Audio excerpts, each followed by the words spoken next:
So అలా మీరు చాలామంది మనసుపడి ఉంటారు మీరు మీరు పడకపోవడం గొప్ప కాదా అని కాదు కదా సార్, కానీ మీరు ఆ నిగ్రహం పెట్టుకోవడం అనేది చాలా గొప్ప. చాలా కష్టం కూడా. ఎందుకంటే అంత కావటానికి కారణం, నేను ఇండస్ట్రీకి వచ్చినప్పటికే నాకు పెళ్ళి 2 పిల్లలు ఉన్నారు. రేపు ఏదైనా నేను చేసిన తప్పుల మూలంగా నేను దెబ్బతినిపోతే నా భార్య రేపు నన్ను చూసి ఇదిగో ఇన్ని పెళ్లి చేసుకోవటం మూలంగా నేను ఇలా అయిపోయాను అని అనకూడదు. అలాగే నా పిల్లలు వీళ్ళకి పుట్టడం మూలంగా మా కర్మ, మేము ఇక్కడ వీళ్ళ కడుపులు పుట్టామేమో ఇంత చెడ్డ పేరు వచ్చిందో అని మా పిల్లలు అనకూడదు.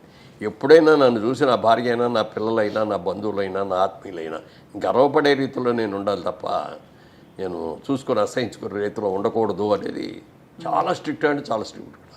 40 ఏళ్ళ తర్వాత ఎందుకన్నానంటే 40 ఏళ్ళు ఉన్నాను ఊరికి. నేను సరదాగా నాగేశ్వరరావు గారు బాగా ఫ్రెండ్లీగా ఉంటారు. ఆయనంటే నాకు చాలా ఆత్మీయం. ఐఎమ్ నిజంగా చెప్పండి, నేను నాగేశ్వరరావు గారి ఫ్యాన్ని. ఎన్నో సినిమాలు ఆయనతో కలిపి చేశాను. ఆయన ఒకరోజు అడిగారు సరదాగా, మురళి సాయంత్రం పూట నువ్వేం తీసుకుంటావు అన్నారు. నేను తీసుకోనండి అన్న. అదేమిటయా బాగా నిద్ర పడుతుందా అన్నాడు.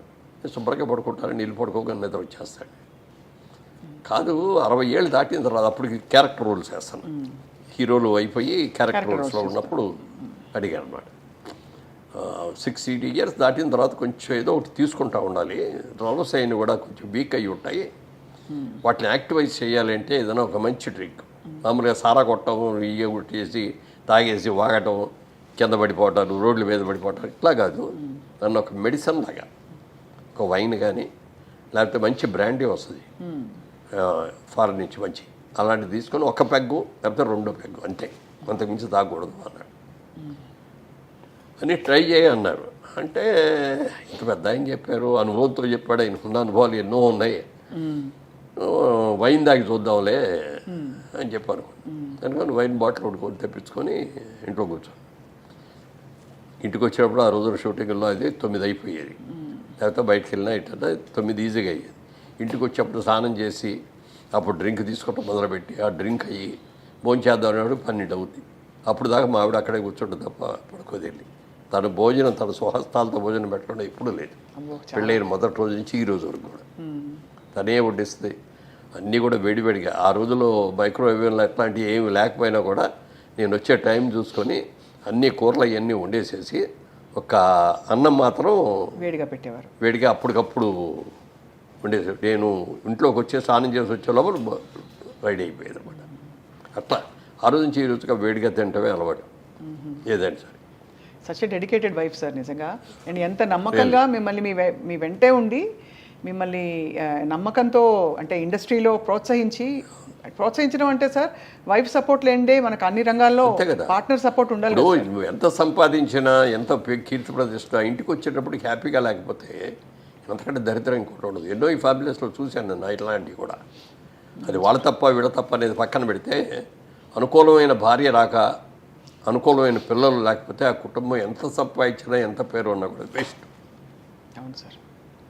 నా అదృష్టం నన్ను దేవుడు పూజ చేయటం మూలంగా కానీ, తల్లిదండ్రులు నాకు ఇచ్చిన శిక్షణ మూలంగా కానీ, అలాగే నన్ను ఇంట్రడ్యూస్ చేసిన ప్రొడ్యూసర్ మూలంగా కానీ, నన్ను దారిలో పెట్టి అభివృద్ధి చేసిన దాసరి గారి మూలంగా కానీ, ఎవరైనా సరే వీళ్ళందరూ కూడా నాకు ఒక క్రమశిక్షణని బాగా నేర్పారు. ఎలా ఉండాలో నేర్పారు, ఎలా ఉండకూడదో కూడా నేర్పారు. అందుకని నాగేశ్వరరావు గారు అంత ట్రైన్ చెప్పాడు, ట్రై చేద్దామని ట్రై చేసే కానీ నాకు అలవాటు కుదరలేదు. అది అలవాటు. వారం 2-4 రోజులు ట్రై చేశాను, కుదరలేదు. మనకు కుదిరే కుదరదు కానీ వదిలేసాం. తర్వాత ఎప్పుడు మీరు 1 నెల అయిన తర్వాత నాగేశ్వరరావు ఏంటి ఇది మనం తీసుకుంటున్నావు అయినాను. లేదండి నాకు పర్లేదండి అది అన్న. తర్వాత అన్నాం కానీ తర్వాత మెల్లమెల్లగా ఏదో పార్టీస్, ఇప్పుడు నాగేశ్వరరావు బర్త్డే అనుకో, ఆ రోజున పార్టీ ఇచ్చేవారు. అలాగే పెద్ద బర్త్డేలు ఏదో ఉన్నప్పుడు అక్కడికి వెళ్ళినప్పుడు ఏదో ఒక పెగ్ తీసుకోవటం అనేది అలా చేసా. కానీ అప్పుడు దాకా 47 మాత్రం అలా ముట్టుకోను. చాలా పెద్ద విషయం, చాలా గొప్ప విషయం సార్. ఎందుకంటే మేము ఇండస్ట్రీ గురించి మామూలుగా వినేది ఇదే బేసిక్గా దట్ ఆ వాతావరణం హాయిగా ఫ్రీగా ఉంటుంది కాబట్టి రూల్స్ లేకుండా ప్రేమలో పడడం ఈజీ, ఎవరినైనా ఇష్టపడడం. అందులో మీ చుట్టూ ఉండేవాళ్ళు అందమైన హీరోయిన్లు అందరూ. సో అది మీరు చాలా ఫోకస్ చేసి మరీ ఇలా ఉండడం అన్నది చాలా పెద్ద విషయం సార్. మీతో పాటు నటించిన హీరోయిన్స్ అందరిలో మోస్ట్ గ్లామరస్ ఎవరని మీరు అనుకున్నారు సార్? గ్లామరస్ అంటే మీకు సరైన జోడి గ్లామరస్ అంటే శ్రీదేవి అంత గ్లామర్ ఎవరికీ లేదండి. చాలా అందంగా ఉండేవారు కదా సార్. చాలా ఎక్సలెంట్గా ఉండేది. ఆ కళ్ళు, అసలు ఎక్స్ప్రెషన్, ఫేసు, మంచి పర్సనాలిటీ. నాకు ఈక్వల్గా ఉండేది హైట్. అమ్మాయి కూడా 5'7", 5'8" ఉండేది. నేను 5'8.5". అమ్మాయి కూడా దగ్గర దగ్గర 7.5, 8 ఉండేది. Personality, behaviour, wonderful behaviour. ఎప్పుడు ఒక తప్పుగా మాట్లాడటం నాకు కానీ ఏదైనా చిలిపి పనులు చేయటం కానీ అట్లాంటిది ఏమి ఉండేది కాదు. ఆ తర్వాత అంత అందగత్త ఎవరు అంటే దీప. దీప గారు కూడా చాలా అసలు ఎంత అందంగా ఉండేది. కాకపోతే ఏంటంటే వాళ్ళ అమ్మ ఎప్పుడు పక్కన బ్యాగ్ పెట్టుకొని బ్యాగ్లో అన్ని బిస్కెట్లు, ఈ చీడిదిళ్ళు, బాదం పప్పులు ఇవన్నీ తెచ్చిపెట్టి షార్ట్ చేసి రాగానే పెట్టేస్తా ఉండేది. అంటే ఆ అమ్మాయి బాగా ఎర్లీ ఏజ్లో వచ్చింది. ఏదైనా అంటే ఎవరిని అడిగితే 16 years 3 months బాబు అనేది. అలా ఏంటి పాపం చిన్నది కదా, కష్టపడుతుంది అని చెప్పి పెట్టేది. ఆ పెట్టడం మూలంగా కానీ లేకపోతే అమ్మాయికి ఏదో ముందే ఆర్టిస్ట్ చేయాలనే ఆలోచన ఉండి కొంచెం స్టెరాయిడ్స్ ఏదో ఇచ్చి ఇది కూడా చేశారని అంటారు. ఎంతవరకు తెలియదు. దానివల్ల కానీ అమ్మాయికి బాగా బాడీ వచ్చేసింది తర్వాత. లేకపోతే చాలా అద్భుతమైన యాక్టర్ అయ్యేది. జయసుధ గారు ఇట్స్ ఏ ఫ్యామిలీ లేడీ. అదే ఇక అందులో సినిమా యాక్టర్ లాగా ఉండదు. ఆవిడతో నటిస్తా అంటే రియల్ క్యారెక్టర్తో నటిస్తాం అనే ఫీలింగ్ వస్తుంది తప్ప సినిమా యాక్టర్ లాగా ఆవిడ నటించడం కూడా అలాగే చేస్తుంది. ఇప్పుడు మిగిలిన వాళ్ళు కొంతమంది చేసే దాంట్లో ఆర్టిఫిషియాలిటీ ఉంటుంది. అంతవరకే ఉండు, టచ్ అవ్వకూడదు, ముట్టుకోకూడదు అన్న లెవెల్లో ఉంటుంది. అవన్నీ ఉండేవి సార్ ఆంక్షలు. అంటే హీరోయిన్లు చెప్పేవారా? అప్పుడు లేదు, అప్పటికి లేదు. కానీ నాగేశ్వరరావు గారు, ఎన్టీ రామారావు గారు చేసే రోజులు ఉండేవి. జమున గారు అయితే ఎప్పుడు చేతులు ఇక్కడి నుంచి కిందే తప్ప పైకి పుట్టుకొచ్చేవారు. ఇట్లా ఈ కూడా పట్టుకొచ్చేవారు.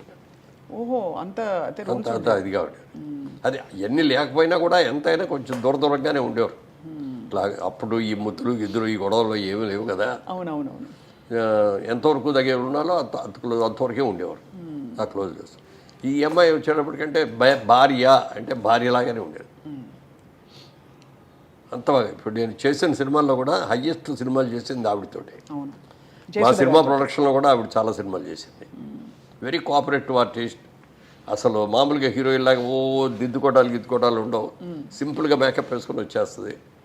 ఇది మధ్యతరగతి కుటుంబం క్యారెక్టర్ అంటే దానికి తగ్గట్టే హెయిర్ డ్రెస్ దానికే ఉంటుంది. పెద్ద హెయిర్ డ్రెస్లు కూడా చేసుకునేది కాదు. మామూలు నేత చీరలు, పట్టు చీరలు లాంటివి ఇట్లాంటివి కట్టుకొని అట్లా న్యాచురల్ యాక్టర్ లాగా ఉండేది అనమాట. సో అలా మరి జయచిత్ర గారితో ఆ రూమర్ వచ్చిన తర్వాత మీరిద్దరూ మాట్లాడుకోవడం జరిగిందా సార్? అయ్యో ఇలా వచ్చేసింది, ఎలా క్లియర్ చేద్దామని. కోర్టుకి వెళ్ళినట్టున్నారు కదా మేడం? నేనే వెళ్ళాను. కోర్టుకి వెళ్ళలేదు. ముందు నోటీస్ ఇచ్చాం వాళ్ళకి, పేపర్ ఆడికి. ఇవ్వగానే పరిగెత్తుకు వచ్చేసి, సార్ మా వాడు ఎవడో తప్పుగా ఇచ్చాడు, సారీ అండి క్షమించండి అంటే అది విత్డ్రా చేసుకున్నారు. చేసుకున్న తర్వాత అది జరిగిన 4 రోజులకి అప్పుడు అన్ని సినిమా అక్కడి నుంచి మెడ్రాస్ నుంచి వచ్చేవాళ్ళం కదా. మెడ్రాస్లోనే ఉంది ఇండస్ట్రీ. మార్నింగ్ ఫ్లైట్కి ఇక్కడ షూటింగ్కి వస్తున్నాను. దాసరి గారు ఒక షూటింగ్కి వస్తున్నారు, నేను ఒక షూటింగ్కి వెళ్తున్నాను, జయచిత్ర గారు ఒక షూటింగ్కి వెళ్తున్నారు. ముగ్గురు ఫస్ట్ మార్నింగ్ ఫ్లైట్లో ఇక్కడికి వచ్చాం. ఆడు మళ్ళీ ఇమ్మీడియట్గా నెక్స్ట్ డే ఆడు పేపర్లో రాశాడు, వాళ్ళ రోజు దాసరి గారి ఆధ్వర్యంలో మురళీమోహన్ గారు జయచిత్ర గారు పెళ్లి చేసుకోవడానికి హైదరాబాద్ వెళ్ళారు. ఎక్కడ కూడా రా బాబు, ఆవిడ ఎప్పుడు నువ్వు అని కూడా పర్లేదు. ఇన్నేళ్లలో నువ్వు అని కూడా అనలేదండి. నా హీరోయిన్స్ ఎవరైతే మీరేనే అంటాను నేను, ఎవరిని కూడా. యశోదరు కూడా నువ్వు అంట, నువ్వు అన్నాను, మీరే అని అంట. కాబట్టి ఏంటంటే జయసేత్తో క్లోజ్ ఏంటంటే I treat her as my sister. అందుకని బాగా క్లోజ్గా ఉంటాం. అప్పుడప్పుడు నువ్వు అనుకోవచ్చేమో, కానీ మిగిలిన వాళ్ళు ఎవరితో కూడా నువ్వు అనే మాట అన్నాను నేను. చాలా డిస్టర్బింగ్ సార్ ఇవన్నీ. అంటే పబ్లిక్ ఇమేజ్ అందులో కొంచెం మనం అన్నిటికీ ఎఫెక్ట్ అవుతా ఉంటాం. ఇప్పుడైతే సోషల్ మీడియాలో ఎడపడ రాస్తున్నారు, నోటికి వచ్చినట్టు రాసేస్తారు. దాసరి గారు అద్దాల మేడ సినిమా చేసేటప్పుడు ఓ డైలాగ్ రాశారు. దాంట్లో సినిమా వాళ్ళ మనందరం కూడా అద్దాల మేడల్లో ఉంటాం, మనం ఏ చేసిన ప్రతి పని కూడా భూతద్దాల్లో మనం చూస్తూ ఉంటారు వాళ్ళు. మనం తప్పు చేసినా ఒప్పు చేస్తే బాగుందంటారు, మెచ్చుకుంటారు.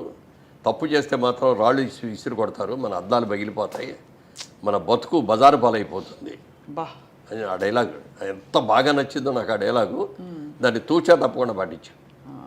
ఎక్కడ కూడా ఎప్పుడన్నా ఏదన్నా మీరు అన్నట్టు ఇందాక పార్టీలో ఎక్కడ ఏదైనా చిన్నగా తీసుకున్నా కూడా జనం ఎవరో లేనప్పుడు చూసి తీసుకోవటమే. పబ్లిక్లో ఉన్నప్పుడు సిగరెట్లు తాగడం కానీ ఇది కానీ అది కూడా ఉండేది. సిగరెట్లు కూడా ఏంటంటే నాకు అలవాట్లేదు, కానీ వాయిస్ కొంచెం థిన్గా ఉండేది బిగినింగ్లో, బేస్ అది ఉండేది కాదు. అప్పుడు మ్యూజిక్ డైరెక్టర్ చక్రవర్తి గారే సలహా ఇచ్చాడు, నువ్వు చుట్టలు దాగు రోజు అన్నాడు. ఊళ్ళో ఆయన చుట్టలు కావాలి కాదండి అన్న. అయితే సిగరెట్ తాగానే ఆయనే ఫస్ట్ సిగరెట్ ఇచ్చాడు. సిగరెట్ తాగిన తర్వాత అదొక రోజుకో 10 సిగరెట్లు అని అది లిమిట్ పెట్టుకొని ఆ లిమిట్ దాటకుండా అట్లా కొన్నాళ్ళు చేశాను. మళ్ళీ అయ్యప్ప మాల వేసుకుంటే మళ్ళీ మానేసేవాడిని. మళ్ళీ మాల అది తీసేసిన తర్వాత తాగాడు. ఒక రోజున అనిపించింది, అయ్యప్ప మానేసాం కదా, 30-40 రోజులు మానేసాం, ఎందుకు ఇప్పుడు ఎందుకు కట్ చేయాలి అని అనుకున్నాను. అంతే మళ్ళీ మానేసాం. అంతే అక్కడి నుంచి అది కూడా బంద్, అంతే కట్.